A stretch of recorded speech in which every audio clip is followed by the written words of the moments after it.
Saludos cordiales, estimados amigos y hermanos. Seguimos con la serie de estudios con el objetivo de conocer el proceso de imposición del Dios elegido Yahvé en la fase post-exílica. El estudio es presentado con una exégesis neutra, fuera de la confesión religiosa, libre de cualquier dogma. En este sentido, quiero subrayar que para la historia de las religiones, las manifestaciones religiosas son culturales, no son intemporales ni son eternas, sino que se inscriben en un marco histórico definido que permite explicarlas en gran medida. Y que la cultura cananea, la cuna de Judá e Israel, fue una cultura dinámica en constante cambio, que se alimentaba de las comunidades más avanzadas, como por ejemplo de la cultura sumeria, de la fenicia, la egipcia, la persa y de la cultura griega. Así, en la Biblia hebrea, la expresión religiosa y las entidades espirituales veneradas son todas importadas del mercado religioso regional y adaptadas para el consumo local. De modo que nada es original en la Biblia hebrea, escrita como la tenemos hoy a partir del siglo VI a.C., con un sinfín de modificaciones a lo largo del tiempo, incluso en nuestros días. Dicho esto, el título de la tercera lección es Eliminar a la esposa del Dios Yahvé. Recuerde que Yahvé está en Babilonia con la élite sacerdotal. Está con el grupo que ostentaba el poder antes de la caída de Judá y que se está preparando para el regreso.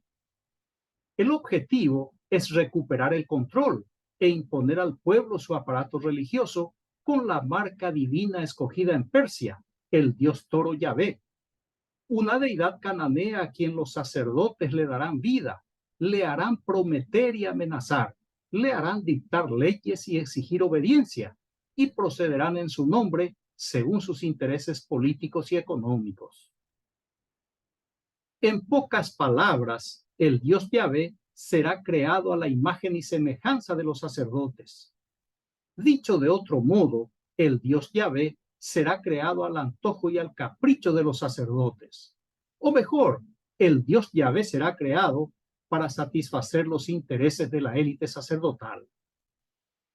El texto de partida está en Isaías capítulo 40, versículos 3 al 5. Voy a leer en la versión de la Biblia textual, edición 1999. Dice así: una voz clama, preparad en el desierto el camino a Yahvé, allanad en el yermo una calzada a nuestro Dios. Que los valles se levanten, que los montes y las colinas se abajen, que lo torcido se enderece y lo escabroso se allane, y se manifestará la gloria de Yahvé, y toda carne juntamente la verá, porque la boca de Yahvé lo ha dicho. El autor es un falso Isaías que escribe en nombre del profeta, un escriba que se encuentra en la nación persa, listo para regresar. Su tarea es preparar el camino a los sacerdotes para apropiarse del poder y del territorio de Israel con la autorización del imperio persa. Pero para crear el clásico pánico supersticioso, anuncia la venida del Dios Yahvé. En la tierra de Judá e Israel mandaban los dioses Baales y la diosa Ashera como siempre, sin estorbar ni opacar a las demás deidades que eran veneradas libre y simultáneamente. Ante ese escenario religioso armonioso, el falso Isaías se refiere a la tierra de Judea como la tierra desierta, porque el Dios Yahvé no está allí. Los que fueron llevados cautivos a Babilonia fueron los integrantes del grupo de poder, la élite gubernamental y la aristocracia de Judá, los instruidos y los ricos, en fin, todos los que podían liderar un alzamiento en contra del imperio y que serían aprovechados o reciclados en la tierra de Nabucodonosor. Así que en la tierra de Judea o la tierra de Judea nunca quedó vacía. Jeremías capítulo 40, versículo 7 dice: los capitanes del ejército que estaban por el campo con sus hombres oyeron que el rey de Babilonia había hecho gobernador de la tierra a Gedalías ben Ahicam y que le había encomendado a hombres, mujeres y niños de los más pobres de la tierra, que no habían sido transportados a Babilonia. Como puede ver, a los pobres nadie los quiere, ni siquiera Yahvé, que se corrió con los ricos para no estar escuchando a los pobres con sus reclamos y lamentos. Un grupo de prisioneros, entre quienes estaba Jeremías, estaban presos en Ramá. Jeremías 41 dice: palabra de Yahvé que recibió Jeremías después que Nabuzaradán, capitán de la guardia, lo envió desde Ramá, cuando lo encontró encadenado entre todos los cautivos de Jerusalén y de Judá que iban deportados a Babilonia. El profeta Jeremías fue liberado y posteriormente huyó a Egipto. Jeremías fue un espía de los babilonios y de Egipto, y usted puede encontrar esa exposición en la serie Los profetas de la Biblia hebrea, bajo el título El profeta espía del dios cananeo Yahvé. Muy bien, el mensaje del pseudo Isaías entonces es para los moradores de la tierra desierta o sin Yahvé, a quienes anuncia que Yahvé está para regresar y llenar con su presencia toda la tierra desierta de Judea. Para el retorno divino, en un lenguaje poético, manda que todos los obstáculos salgan de su camino, una suerte de alfombra roja para el rey Yahvé. Es muy probable que usted querrá saber cómo es que Yahvé fue electo para imponer a un pueblo constituido por diferentes clanes cananeos. Para conocer la causa de la elección de Yahvé, le voy a leer Ezequiel capítulo 8, versículos 10, 14 y 16 respectivamente. Entré pues y observé, y he aquí toda forma de reptiles y bestias abominables, y todos los ídolos de la casa de Israel, pintados en todas las paredes en derredor. Y me llevó junto a la puerta septentrional de la casa de Yahvé, y vi allí mujeres sentadas plañendo a Tamuz. Y me llevó al atrio interior de la casa de Yahvé, y he aquí que a la entrada del templo de Yahvé, entre el pórtico y el altar, había unos 25 varones puestos, o mejor dicho, vueltos de espaldas al templo de Yahvé, con sus rostros hacia el oriente, los cuales estaban postrándose hacia el oriente, adorando al sol. Note que el escritor, en apenas 2 versículos, repite 4 veces casa de Yahvé o templo de Yahvé, en un esfuerzo inútil por demostrar que la casa es propiedad del Dios Yahvé. Sin embargo, en el santuario jebuseo de Jerusalén estaban todos los dioses, menos el dios toro Yahvé. Irónicamente, la supuesta casa de Yahvé era dirigida por sus sacerdotes. Por tanto, el énfasis del autor sobre la casa o templo de Yahvé, que nunca lo fue, es una propaganda anticipada para indicar quién será el único ocupante de la capilla de Zorobabel. A diferencia de los dioses mencionados por Ezequiel, el dios Yahvé era un dios de 4ª categoría, sin atributos atractivos, sin la menor trayectoria milagrera y sin protagonismo en el templo jebuseo, razón por la cual el profeta ni siquiera le cita ni le describe. Además, su figura de toro no fue pintada en las paredes del templo, según Ezequiel 8. Y ese bajísimo perfil del Dios no conocido, como decía Pablo, fue la causa de su elección, porque el Dios toro era una especie de diamante bruto en manos de los sacerdotes, quienes sin pulir demasiado le darán forma, le darán voz, espacio y protagonismo. De esa manera Yahvé será la herramienta útil y eficaz para los sacerdotes en la ejecución de sus planes nacionales y en el logro de sus objetivos personales. Esa fue la clave de la elección de Yahvé, porque los dioses El, los Baales y la diosa Ashera estaban saturados de historia de milagros, mientras que Yahvé era una página en blanco, listo para ser utilizado por la pluma de la élite sacerdotal. En el proceso de imposición del nuevo Dios, había algunas barreras que debían ser derribadas, y una de ellas fue el estado civil del Dios Yahvé, casado con la diosa Ashera.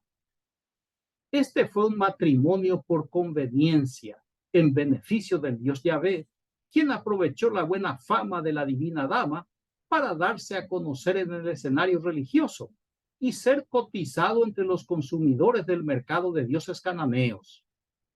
Si no fuera por Ashera, Yahvé no sería conocido. Ashera está en el panteón ugarítico, no así su consorte Yahvé.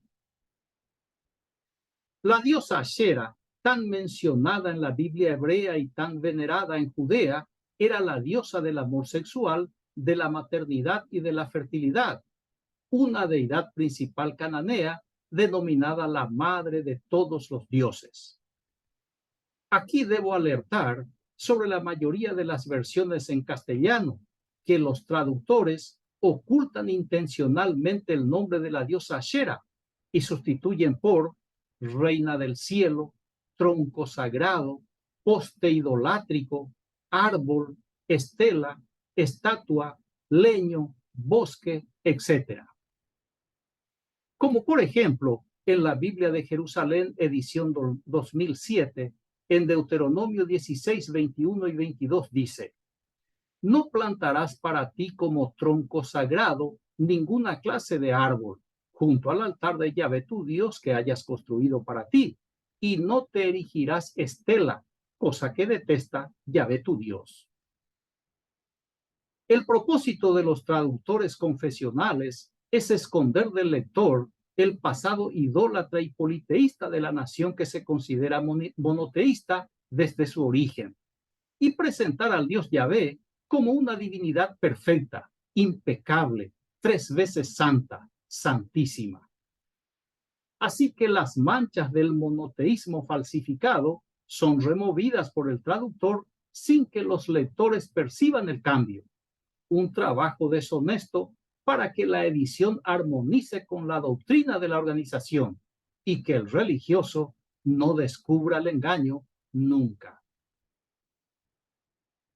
En otra información sobre el matrimonio divino es que en las diferentes culturas de la antigüedad era común que los dioses tuvieran consortes o esposas, como por ejemplo Enki y Dankina, Enlil y Ningal en la mitología sumeria, Shamash e Ishtar, Marduk y Sarpanitú en la mitología babilónica, Vishnu y Lakshmi en la mitología hindú, Osiris e Isis, Amón y Mui en la mitología egipcia, Zeus y Hera en la mitología griega, Júpiter y Juno en la mitología romana, El y Ashera, Yahvé y su Ashera, Yahvé y Anat en la mitología cananea. A la diosa Ashera se la conoce entre los babilonios como Ishtar, la gran diosa semítica de la fecundidad, y entre los griegos como Astarte, y para los egipcios, según las cartas de Amarna, Ashirtu y Asratu. Veamos ahora las dos causas principales del divorcio del dios Yahvé. La primera y la más importante causa es de la separación divina fue la popularidad y efectividad de su esposa Ashera. Jeremías 44 del 15 al 19 dice: respondieron a Jeremías todos los hombres que sabían que sus mujeres quemaban incienso a otros dioses y todas las mujeres presentes, una gran concurrencia, y todo el pueblo estaba establecido en territorio egipcio, en Patros. En eso que nos has dicho en nombre de Yahvé, no te hacemos caso, sino que cumpliremos precisamente cuanto tenemos prometido, que es quemar incienso a la reina de los cielos y hacerle libaciones, como venimos haciendo nosotros y nuestros padres, nuestros reyes y nuestros jefes en las ciudades de Judá y en las calles de Jerusalén, que nos hartábamos de pan, éramos felices y ningún mal nos sucedía. En cambio, desde que dejamos de quemar incienso a la reina de los cielos y de hacerle libaciones, carecemos de todo, y por la espada y el hambre somos acabados.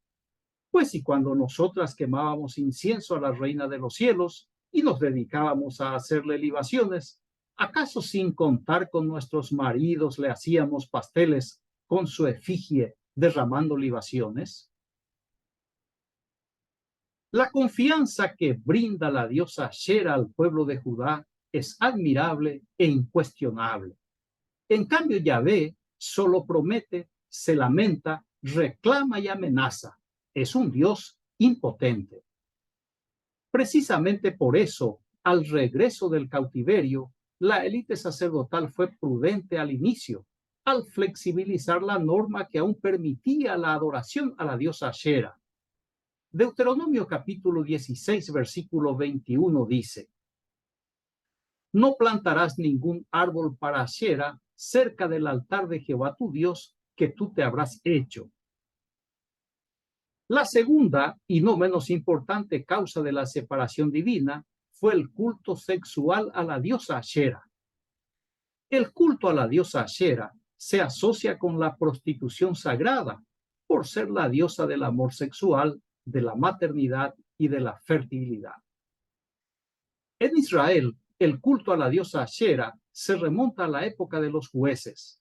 Según Primera de Samuel 2:22 dice: Y Elí había envejecido mucho y oyó todo lo que sus hijos hacían a todo Israel y cómo se acostaban con las mujeres que servían a la entrada del tabernáculo de reunión.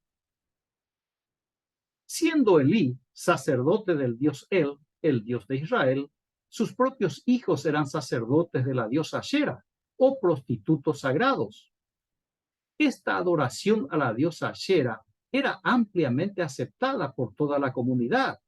Primero, por el lugar donde se realizaba el culto, en el tabernáculo de Yahvé. Y segundo, porque nadie se oponía. Incluso el escritor bíblico lo cita como algo tan natural en la sociedad de entonces. Lo único que cuestiona el escritor postexílico es el protagonismo de los hijos del sacerdote en la adoración sexual a la diosa Ashera, consorte del dios El en ese tiempo. Pero la prostitución sagrada también se practicaba fuera del templo en honor a la diosa Ashera, y las colectas se llevaban al templo y se ofrecían a su consorte Yahvé. Deuteronomio 23:19 dice: No llevarás a la casa de Yahvé tu Dios don de prostituta ni salario de perro, sea cual fuere el voto que hayas hecho, porque ambos son abominación para Yahvé tu Dios. Note que el disfemismo perro es empleado para referirse al varón, al prostituto sagrado israelita. En otra norma, fabricada para regular y no para erradicar el culto sexual, era con el fin de prohibir que los actores fuesen israelitas, quizá para guardar las apariencias de santidad y de pureza del gremio sacerdotal. Deuteronomio 23:18 establece: No habrá prostituta sagrada entre las israelitas, ni prostituto sagrado entre los israelitas. Ante esta medida, los actores extranjeros sustituyeron a los israelitas en el culto sexual a la diosa Ashera, pero la adoración sexual a la madre de todos los dioses no se detuvo. Esta práctica continuó hasta aún después de la caída de Judá, con la actuación ardiente de la familia sacerdotal, que no se limitaba a los centros de culto solamente, sino más allá de los altares sagrados. Ese desenfreno dio lugar a la siguiente norma prohibitiva. Levítico 19:29 dice: No profanarás a tu hija prostituyéndola. Así la tierra no se prostituirá ni se llenará de indecencias. Note que esta ley es para los sacerdotes. Por eso está en el libro de Levítico, considerado el manual sacerdotal. Con esta ley se prohíbe al sacerdote de Yahvé continuar con la práctica de prostituir a su hija, ni para Ashera, ni para otros dioses, y por el tenor del texto, ni para los mortales. Así que las dos causas del divorcio de Yahvé era la popularidad de su diosa esposa y la característica inmoral del culto. Lo de inmoral fue percibido recién al regreso de Persia, porque antes de eso, Yahvé y su pueblo era amoral, es decir, sin moral como referente, porque todo era permitido y con muy buenos ojos. Bastaría con recordar la relación entre David y Jonatán y oír de sus labios su propio sentimiento. Segunda de Samuel 1:26 dice: lleno estoy de angustia por ti, Jonatán, hermano mío, en extremo querido. Tu amor fue para mí más delicioso que el amor de las mujeres. Sin comentario. Muy bien, pero ¿por dónde anda la diosa Ashera? El profeta Ezequiel afirma que estaba en el templo jebuseo antes de la destrucción del panteón judeo-cananeo. Ezequiel 8:3 dice: alargó una especie de mano y me agarró por los cabellos. El espíritu me elevó entre el cielo y la tierra y me llevó a Jerusalén. Me llevó en visiones divinas a la puerta septentrional del atrio interior, allí donde se alza el ídolo de los celos, que provoca los celos. Por su popularidad y efectividad, provoca el celo de los sacerdotes, no el de Yahvé, que es solo un mito en los labios y en la pluma del poder sacerdotal. Ezequiel sabe que Ashera, la reina del cielo, se convirtió en la reina de la tierra de Judá e Israel, y junto a sus colegas sacerdotes están tramando cómo eliminarla definitivamente. El profeta Zacarías fue uno de los primeros en regresar a Judea y habrá informado a la élite en el exilio que en Israel y Judea la vida religiosa no había cambiado nada. Sin embargo, a Zacarías se le prendió el foco, tuvo una idea y la registró en su libro. Zacarías capítulo 5, versículos 5 al 11 dice: y salió aquel ángel que hablaba conmigo y me dijo: alza ahora tus ojos y mira qué es esto que sale. Y dije: ¿qué es? Y él dijo: es un efa que sale. Además dijo: esta es la iniquidad de ellos en toda la tierra. Y he aquí, levantaron la tapa de plomo y una mujer estaba sentada en medio de aquel efa. Versículo 8. Y él dijo: esta es la maldad, y la echó dentro del efa y echó la masa de plomo en la boca del efa. Alcé luego mis ojos y miré, y he aquí dos mujeres que salían y traían viento en sus alas, y tenían alas como de cigüeña, y alzaron el efa entre la tierra y los cielos. Dije al ángel que hablaba conmigo: ¿a dónde llevan el efa? Y él me respondió: para que le sea edificada casa en tierra de Sinar, y cuando esté preparada, lo pondrán sobre su base. El efa es una unidad de medida para granos y líquidos, una cesta o vasija de barro que equivale a 22 litros. El efa era utilizada en el comercio tanto para transportar como para almacenar la mercancía o simplemente para guardar alguna cosa. Ese es el sentido que emplea el profeta Zacarías en una visión fabricada a la medida para comunicar el destino de la diosa Ashera, la esposa del dios Yahvé. En su obra mítico-literaria le hace hablar a un mensajero para decir que dentro del efa o vasija de barro una mujer estaba sentada. Esa mujer no es llamada por su nombre, sino por el adjetivo calificativo despectivo que para el autor representa su presencia, la maldad. Ella es la suma de todos los males, la que encarna todos los males. En el versículo 6 describe a la maldad diciendo: esta es la iniquidad de ellos en toda la tierra. Nota el desprecio, tanto por la deidad como por los adoradores de la divinidad femenina, al afirmar que esta, la diosa, es la causa de la perversidad de todo el pueblo.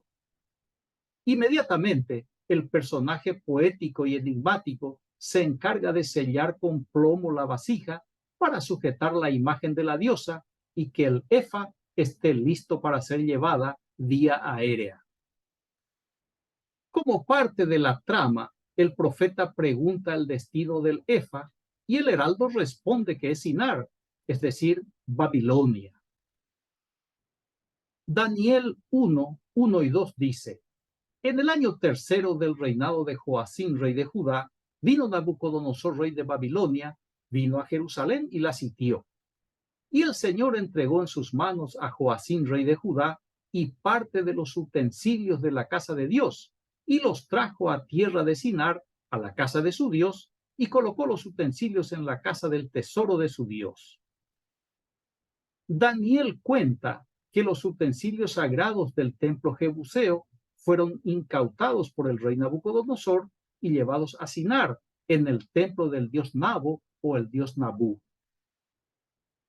El profeta Zacarías, quien había estado entre los cautivos en la tierra de Sinar, se enteró que la diosa Ashera es oriunda de Babilonia, donde se la conoce como Istar, la gran diosa semítica de la fecundidad.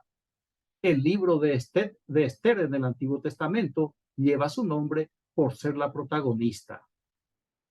Basado en ese conocimiento y en un acto de revanchismo, el profeta en su obra literaria empaca a la deidad semítica en un efa, sella la vasija y despacha la carga con destino a su lugar de origen. Zacarías 5, 10 y 11 dice: dije al ángel que hablaba conmigo, ¿a dónde llevan el efa? Y él me respondió: para que le sea edificada casa en tierra de Sinar, y cuando esté preparada, lo pondrán sobre su base. Note que en la narrativa, elaborada inteligentemente, todo el trabajo sucio estuvo a cargo del ángel, y eso para que no le culpen ni a Zacarías ni a sus colegas manipuladores, sino que el pueblo lo acepte como si fuera un designio del Dios Yahvé. El contenido del efa, aunque no cite el nombre para mantener el aire de misterio propio de los oráculos divinos, podemos afirmar que es la imagen de la diosa Ashera. El escritor, además de decir que es una mujer, menciona el objetivo del destierro, que es para que le sea edificada casa en tierra de Sinar, y cuando esté preparada lo pondrán sobre su base. Una casa o un templo solo se edifica para una deidad, y la base en el templo es con el fin de ubicar la imagen erguida de la deidad. Así, la diosa Ashera literalmente fue divorciada de Yahvé y capturada y desterrada de Judá, hecho que fue registrado intencionalmente por el profeta Zacarías para que cuando llegue Esdras y su comitiva político-religiosa le lean al pueblo campesino y analfabeto como la voluntad suprema del Dios Toro Yahvé. Así concluye la segunda operación para allanar el camino de Yahvé, proclamado por el Isaías falso desde la nación persa. Les reitero nuestro texto de inicio, texto eje.